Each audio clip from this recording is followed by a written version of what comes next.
Dans cette vidéo, je vais t'apprendre à prédire le futur en trading. Et si c'était possible de simuler une stratégie pour estimer ses rendements futurs, comprendre son comportement, ça tombe bien, c'est ce qu'on va faire dans cette vidéo, ça va ressembler à ça. On va faire des simulations de Monte Carlo pour évaluer une stratégie de gestion de portefeuille. Donc on va faire un petit peu de mathématiques, on va simuler tout ça en Python, mais t'inquiète pas, je vais tout expliquer de A à Z. Avant de commencer, si tu me connais pas, je m'appelle Brieux, je suis trader indépendant, je fais beaucoup de trading algorithmique. Donc si t'aimes bien ce genre de vidéo, je t'invite à t'abonner pour pas rater les prochaines. Donc c'est parti, on perd pas de temps, on va simuler tout ça en Python, je vais coder tout en direct, comme ça tu vas vraiment pouvoir suivre de A à Z tout ce que je fais, et tu peux le recopier si toi aussi tu veux faire des simulations de ton côté. Donc on va commencer par importer les modules dont on va avoir besoin dans cette vidéo, à savoir Yahoo Finance, NumPy et Matplotlib. Yahoo Finance c'est pour télécharger les données historiques, parce qu'on va modéliser des vrais actifs, on va faire une vraie gestion de portefeuille.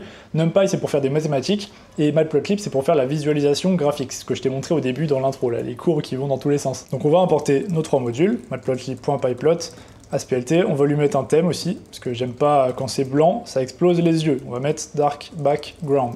Comme ça, on est tout prêt. Et on va commencer par déterminer des tickers, donc ça va être les actions ou les index qu'on va vouloir trader, qu'on va vouloir simuler. Donc on va prendre les plus gros là pour la simulation, mais tu peux prendre ce que tu veux. Là on va prendre Amazon, Microsoft, Apple et Google.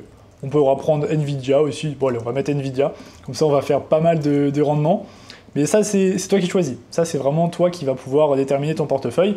Et même après, ce sera sympa d'un peu changer, justement, pour voir si ta stratégie est meilleure avec certains actifs ou avec d'autres actifs. On fera ça dans une autre vidéo. Là, on va se concentrer sur la simulation de Monte Carlo. Alors, on va faire depuis, disons, 2000, depuis le 1er janvier 2000, ou non, plutôt 2010, parce que sinon, il n'y aura pas Google. Donc, on va faire 2010.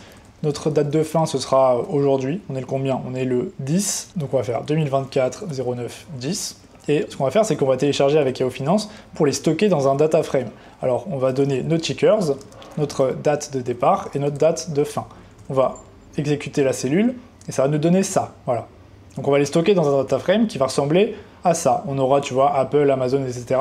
Et nous, ce qui va nous intéresser, c'est le close ajusté. Ça va prendre le prix de clôture de l'actif, mais en prenant en compte aussi les dividendes, les splits, tous les paramètres qui font que le prix peut changer, mais la performance de l'actif ne change pas. Donc on va prendre le adjusted close. Et je précise que c'est des rendements journaliers. Chaque ligne du data frame, c'est un jour. Donc on va le stocker. On va dire que c'est stock data, on va le stocker dans notre data frame et ensuite on va pouvoir l'utiliser uniquement avec le adjusted close et tu vas voir que ça va ressembler pas du tout à la même chose. On va regarder juste le début. Là c'est bon, on aura juste ça. Et ce qu'on va faire, c'est qu'on va déterminer les rendements moyens journaliers de tous ces actifs.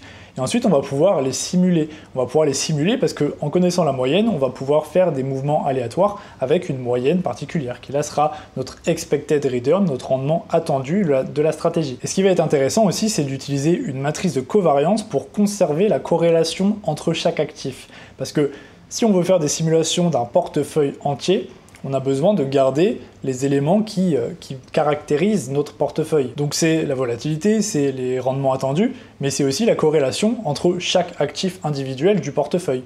Et ça, pour faire une simulation, vu que c'est dans le futur, on va prédire le futur, il faut qu'on connaisse cette corrélation. Donc c'est pour ça qu'on va déterminer une matrice de covariance. Donc déjà, on va calculer les rendements journaliers avec stock data de adjusted close, on va faire percent change, ça c'est pour faire les rendements normaux, on pourrait aussi faire les log returns, c'est comme tu préfères, et on va chercher la moyenne de ces returns, donc ce sera returns.mean, et on va aussi faire la matrice de covariance, donc on aura covmatrix qui sera returns.cov. Et là, ça va nous donner ça, tu vas voir, je vais te le montrer. Mean return, ça va juste nous donner un chiffre à virgule. Tu vois, on a pour chaque ticker, c'est les rendements en pourcentage, on pourrait aussi multiplier par 100. On a environ 0,1% de rendement par jour. Mais ce qui va être le plus intéressant, c'est la matrice de covariance. La matrice de covariance, ça va être intéressante parce que c'est grâce à ça qu'on va pouvoir faire des simulations. C'est grâce à ça qu'on va faire des simulations qui ont du sens. Parce qu'on pourrait faire des simulations comme on veut, mais le but, c'est d'avoir un vrai impact, d'avoir une vraie application en trading. Tu vois, on le fait pas juste pour rigoler. Et pour être rigoureux, il faut qu'on connaisse la corrélation entre chaque actif. Donc la diagonale, Apple, Amazon, la diagonale où c'est les mêmes actifs, c'est la variance. C'est la variance des rendements, donc c'est l'écart type au carré. C'est-à-dire que le mouvement qui soit haussier ou baissier, sa volatilité, c'est à peu près quoi? Et la covariance, par exemple, entre Amazon et Apple ici, c'est est-ce qu'il y a une corrélation entre les variances des actifs individuels? Et c'est pas exactement comme la corrélation classique où plus t'es proche de 1, plus c'est corrélé. Là, c'est si c'est supérieur à 0, c'est qu'il y a une corrélation. Et si tu regardes bien, les entreprises de la tech, c'est celles qui sont les plus corrélées ensemble, naturellement. Bref, maintenant, ce qu'on va faire, c'est que... Alors, déjà, je vais peut-être zoomer pour que tu vois mieux. Est-ce que tu vois mieux là? Je pense que tu vois mieux, c'est déjà moins petit. Ce qu'on va faire maintenant, c'est qu'on va déterminer des poids pour notre gestion de portefeuille. C'est-à-dire que si on a 5 actifs, on ne va pas allouer un capital forcément égal à tous les actifs. Si on croit plus en Nvidia, on peut peut-être mettre 50% dans Nvidia et 50% dans les 4 autres, tu vois. Donc là, c'est ce qu'on va faire, mais on va le faire de manière aléatoire, parce que comme ça, c'est plus drôle. Donc pour faire ça, on va utiliser NumPy, on va utiliser np.random.random, et on va faire la taille des colonnes, combien on a d'actifs. Parce que comme ça, si tu as 5 actifs, il faut qu'on détermine le poids suivant ces 5 actifs. Si on n'en a que 4, pareil. Il ne faut pas oublier de normaliser parce qu'on va allouer 100% du capital. Donc il faut qu'on puisse avoir une somme de 1 sur tous nos poids. Il faut que ça arrive à 1 à 100%. Donc on va simplement diviser par la somme de tous les poids. Ça va nous donner nos poids. Donc si tu veux les voir, ça va nous donner un array de NumPy. C'est un tableau avec tous nos poids, tu vois, qui sont générés aléatoirement. Si on les refait, on aura d'autres poids qui seront différents. Tu vois, là, ça a changé. Maintenant, ce qu'on va faire, c'est que on va faire des maths, on va faire un peu de calcul matriciel, mais tu vas voir, c'est très très simple. On va ajouter une nouvelle colonne à notre data frame de rendement, qu'on va appeler portfolio pour portefeuille, et ça va être nos returns qu'on va multiplier par nos weights. Donc là, le arrobase, c'est du calcul matriciel. On va pas juste simplement multiplier tous les chiffres, on va multiplier la matrice de nos rendements avec la matrice de nos poids. Mais maintenant, attention avec les calculs matriciels, c'est que là, si on le refait, ça va pas marcher, parce que du coup, c'est plus les mêmes tailles. On a une colonne en plus maintenant, tu vois. Donc attention à ça. Mais maintenant, c'est bon, on l'a, si on refait returns.head, tu vas voir qu'on a notre nouvelle colonne qui s'appelle portfolio. Et là, c'est les rendements de notre portefeuille en tout. C'est pas les rendements de Nvidia et tout, c'est les rendements de Nvidia, Microsoft, Google, Amazon et Apple avec ces poids particuliers là.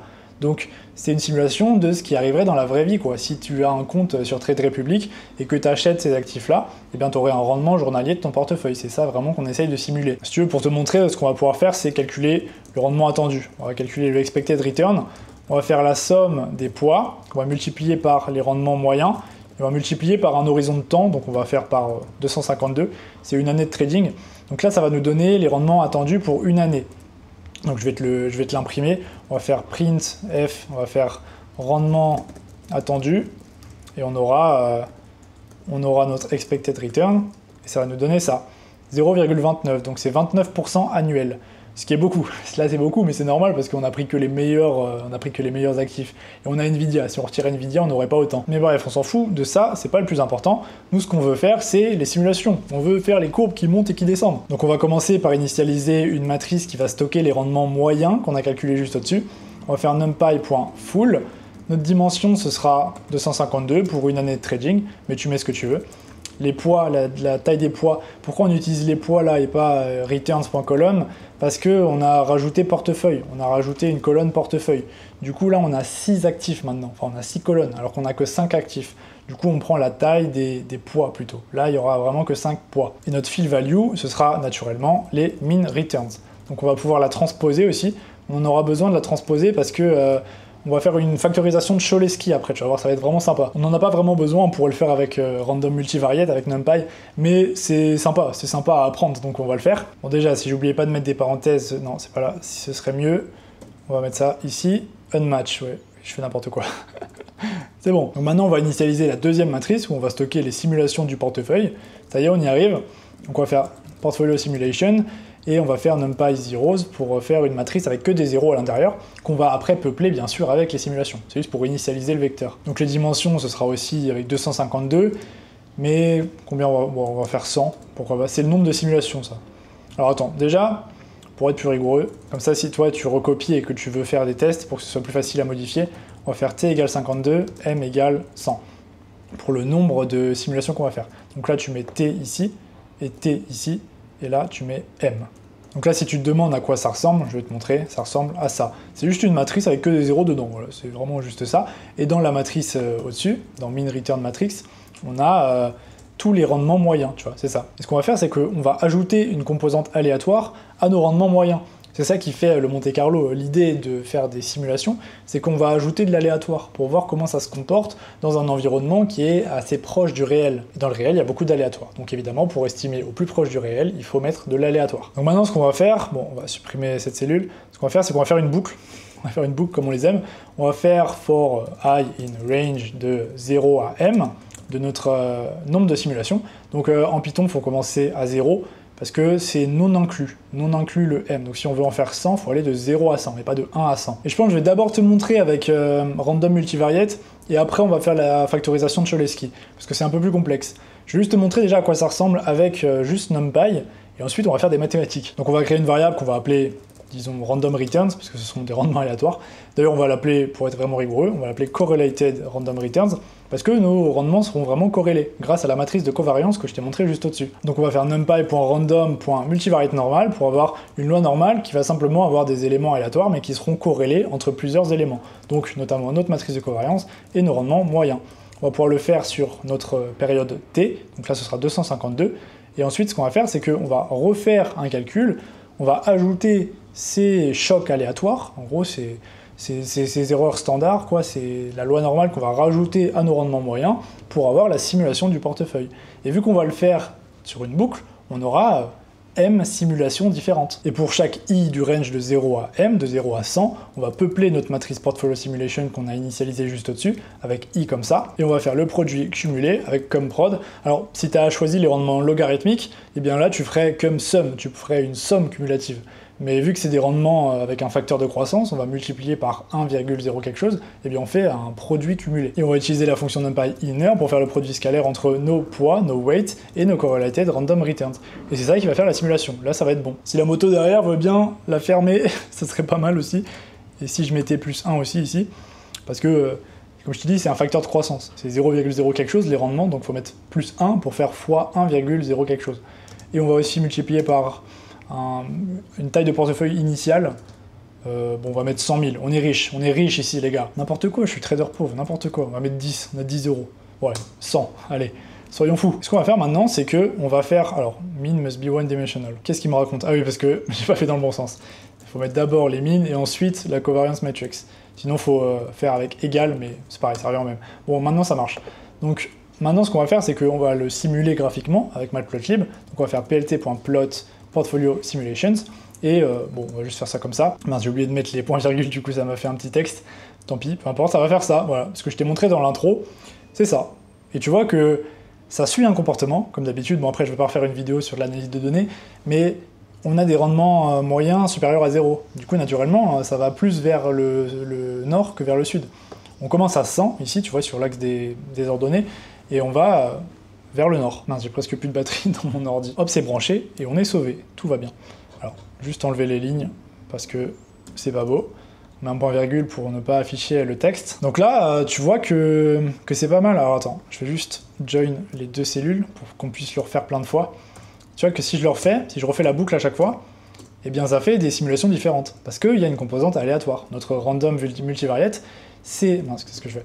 Notre random multivariate, c'est avec les rendements moyens et la matrice de covariance, donc ça correspond à la réalité, ça correspond aux vrais paramètres, aux vraies caractéristiques de nos actifs, de notre portefeuille, mais c'est tout de même aléatoire, et c'est ça qui est super intéressant à faire en finance. Tu veux que ta stratégie soit le plus proche de la réalité, mais en même temps tu veux la simuler, tu veux simuler le futur, pour voir si tout fonctionne bien, s'il n'y a pas de problème, si tu fais pas n'importe quoi, pour voir si ta stratégie va pas exploser sur des mouvements adverses.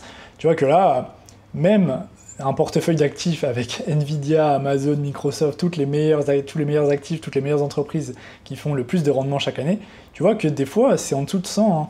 On a certaines simulations qui sont en dessous de 100 avec des rendements aléatoires. Donc ça, même si généralement ça n'arrive pas, tu vois, le expected return est supérieur à 0, ça peut arriver, et ça faut que tu l'aies en tête, c'est pour ça que c'est important de faire ce genre de simulation. Parce que si ça arrive, faut que tu l'aies prévu. Bref, je parle beaucoup trop, je vais plutôt te montrer la factorisation de Cholesky. En réalité c'est très simple, c'est pas du tout difficile, je vais juste mettre cette ligne en commentaire, parce qu'on va calculer nos correlated random returns différemment. Ça va faire la même chose, hein. Ça va faire concrètement le même graphique, sauf que rigoureusement, c'est plutôt ça qu'on utilise, parce que dans le random multivariate normal, en fait, c'est que une loi aléatoire.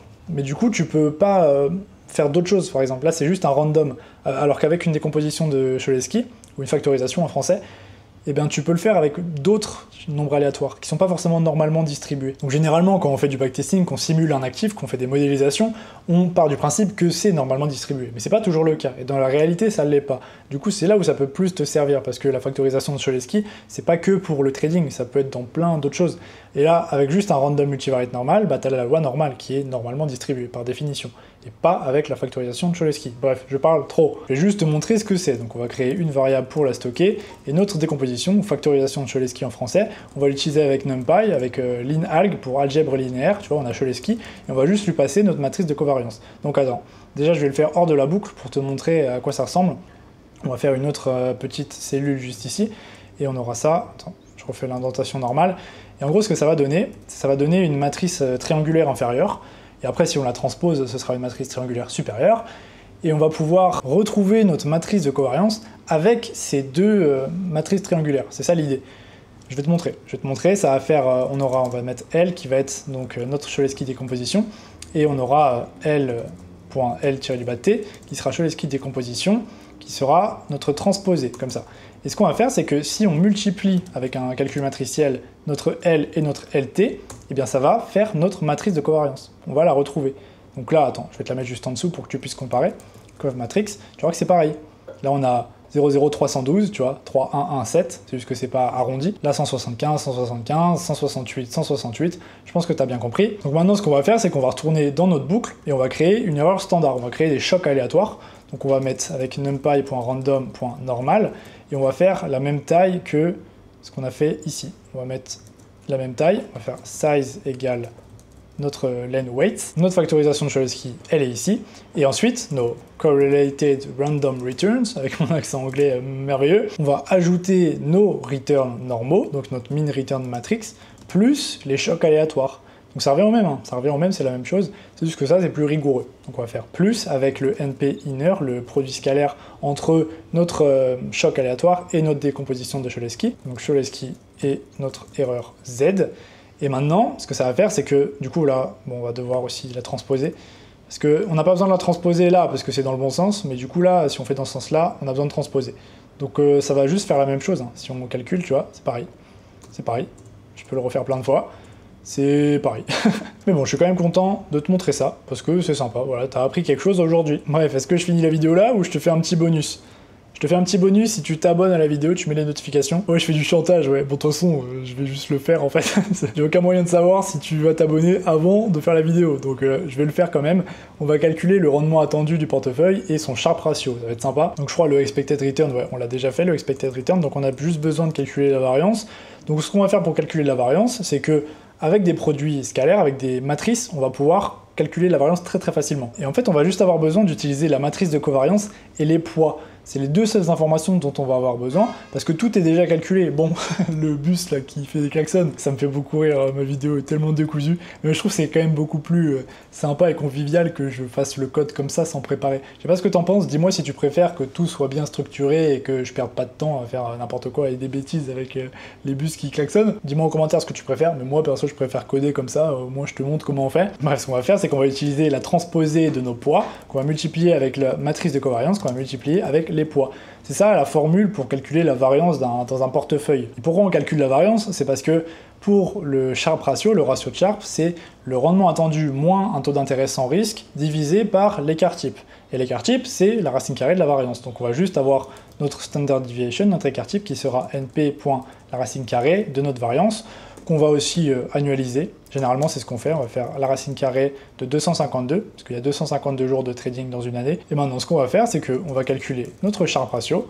On va faire expected return moins, disons, 0,05. Pourquoi pas? C'est 5% annuel de taux d'intérêt sans risque. On va mettre entre parenthèses pour respecter la priorité des opérations.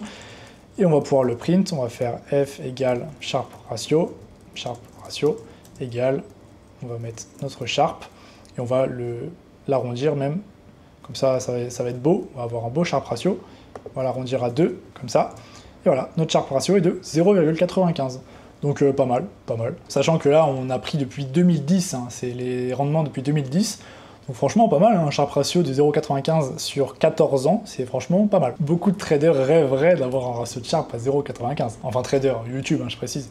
C'est vrai que maintenant, même moi je dis trader pour parler des youtubeurs trading, bon, c'est pas une vidéo pour parler de ça. Promis, je laisse tranquille les youtubeurs trading. Bref, alors, je pense que tu l'as bien compris. Là, si on fait plusieurs fois, on va toujours avoir 0,95 de ratio de Sharpe, c'est normal, parce que nos poids sont toujours les mêmes.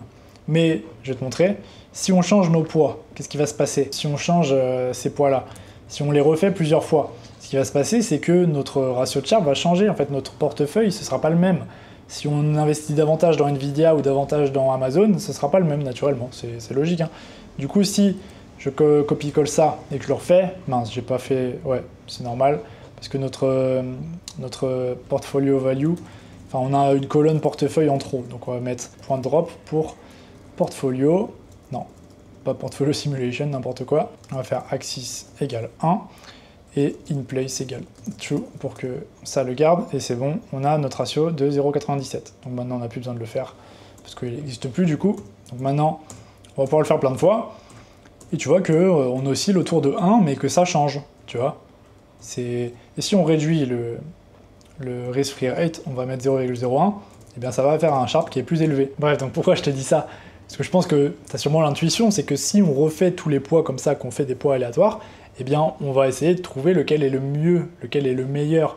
Alors évidemment, il ne faut pas rentrer dans l'overfitting, il ne faut pas penser que juste parce que par le passé, des tels poids, ça a mieux fonctionné. Typiquement, là, il y aurait un gros biais sur Nvidia, très typiquement. Si on faisait du machine learning, là, l'algorithme, il dirait « Ah bah, il faut mettre 100% de ton capital dans Nvidia ». C'est logique. Mais l'idée derrière, et c'est ça que je veux véhiculer dans mes vidéos, c'est comment faire, pourquoi on fait ça, pourquoi c'est utile, pourquoi on peut le faire et pourquoi ça sert à quelque chose de faire ça. Parce qu'avec du bon sens, avec de la rigueur, tu peux réellement simuler ton portefeuille et du coup en tirer des conclusions, quoi. C'est vraiment pour l'appliquer en trading. J'ai peut-être un petit peu exagéré, c'est pas vraiment prédire le futur, mais c'est plutôt comprendre comment sera le futur. C'est pas de quoi demain sera fait, c'est comment il sera fait. Et ça me semble être primordial pour être un bon trader à long terme sur les marchés financiers. Donc voilà, si t'as aimé la vidéo, je t'invite à t'abonner pour pas rater les prochaines, et mets un like, mets un commentaire. Dis-moi ce que t'en penses, vraiment, dis-moi si tu préfères que je code en direct avec toi, ou que je prépare avant et que je te montre juste ce que j'ai fait. Je sais pas trop ce qui est le plus agréable à regarder, mais en tout cas, moi je trouve que coder en direct avec toi, c'est quand même beaucoup plus fun. Bref, dis-moi tout ça en commentaire, sinon je te souhaite une bonne soirée, c'était Brieux, ciao.